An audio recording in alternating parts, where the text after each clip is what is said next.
बड़ा सवाल यह उठता है कि इन बड़े नामों की चर्चा इस लोकसभा चुनाव में किया जा रहा है, क्या इसका मतलब यह नहीं निकाला जाए कि बिहार में राष्ट्रीय मुद्दे उस तरीके से प्रखर नहीं हो पा रहे हैं या लोगों के दिलो दिमाग पर चस्पा नहीं हो पा रहे हैं जिस तरीके से इन लोगों के नाम लिए जा रहे हैं? चाहे पूर्णिया में पप्पू यादव हो, चाहे सिवान में हिना साहब हो, काराकाट में पवन सिंह हो, या बक्सर में आनंद मिश्रा का भी नाम, झंझारपुर में आप गुलाब यादव की भी बात कर लें, वो भले ही बसपा से चुनाव लड़ रहे हो, जहां तक मेरी जानकारी, जहानाबाद में अरुण कुमार का भी नाम, इनके भी नामों की चर्चा है।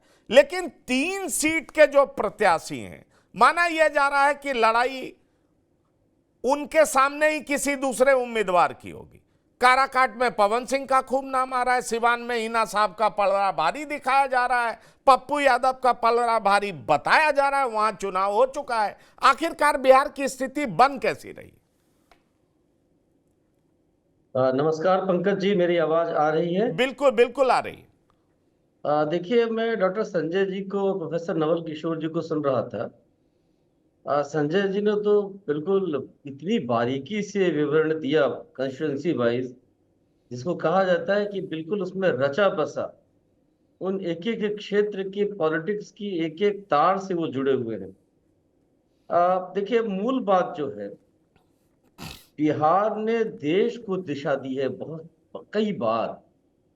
तो ऐसे में बिहार में इन जनरल ये कहना कि राष्ट्रीय राजनीति के जो मुद्दे हैं या जो राष्ट्रीय सोच है उसकी कहीं कमी होकर के लोकलाइज्ड या किसी एक कैंडिडेट विशेष के प्रति रुझान बढ़ रहा है, तो इसमें कोई और रीजन है। मैं इसको इस रूप में नहीं देखकर ये देखता हूं पंकज जी कि देखिए, आखिरकार राष्ट्रीय राजनीति और मुद्दों की बात का सबसे इंपॉर्टेंट पहलू आप देख सकते हैं कि ये बिहार ही है जिसने इमरजेंसी के खिलाफ जेपी आंदोलन को खड़ा करने में अहम भूमिका बनाई।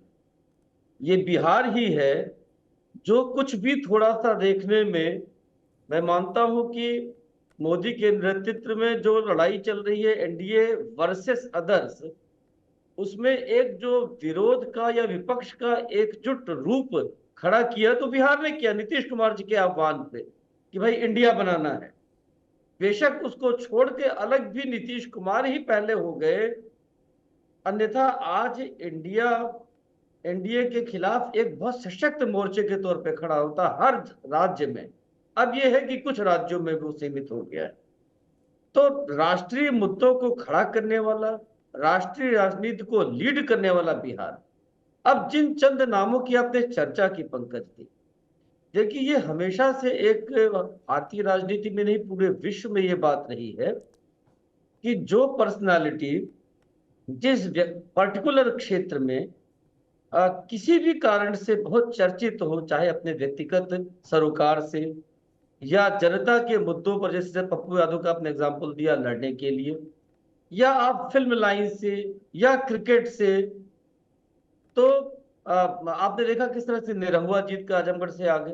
क्या राष्ट्रीय राजनीति की चर्चा नहीं होती है वहां पे गोरखपुर से? तो अब गोरखपुर से आप देखिए दूसरे हीरो आ गए, किशन जी।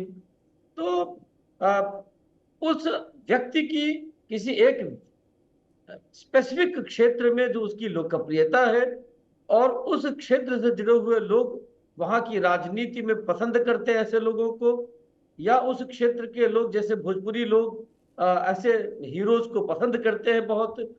तो उसके कारण अगर उसको महत्व मिल जाता है तो इसका अर्थ कतई नहीं होता है कि उस क्षेत्र में राष्ट्रीय राजनीति खत्म हो गई। अब एक और उदाहरण थोड़ा सा आपको देना चाहता हूँ। राम मंदिर का मुद्दा एक राष्ट्रीय मुद्दा इस बार। क्या किसी भी प्रत्याशी की ये हिम्मत है कि वो अपने क्षेत्र में राम मंदिर के मुद्दे की उपेक्षा करे या उसके खिलाफ कोई बात दे दे? आपको याद होगा किस तरह से सुधाकर जी ने कितने बयान दिए थे पिछली सरकार में, आरजेडी के नेता हैं। क्या चुनाव में उनको ये बोलते हुए आपने कहीं सुना? तो राष्ट्रीय राजनीति के जो मुद्दे हैं, जैसे मान लीजिए अभी बेरोजगारी है या इलेक्टोरल बॉन्ड का मुद्दा है, इसकी चर्चा अगर किसी ने छेड़ी तो लोग बात करते हैं, लेकिन हमेशा किसी भी जगह की राजनीति में राष्ट्रीय राजनीति, क्षेत्रीय राजनीति और उस पर्टिकुलर जगह के जो मामले हैं स्थानीय, इन तीनों का कॉम्बिनेशन होता है। इसे आप कभी भी नकार नहीं सकते।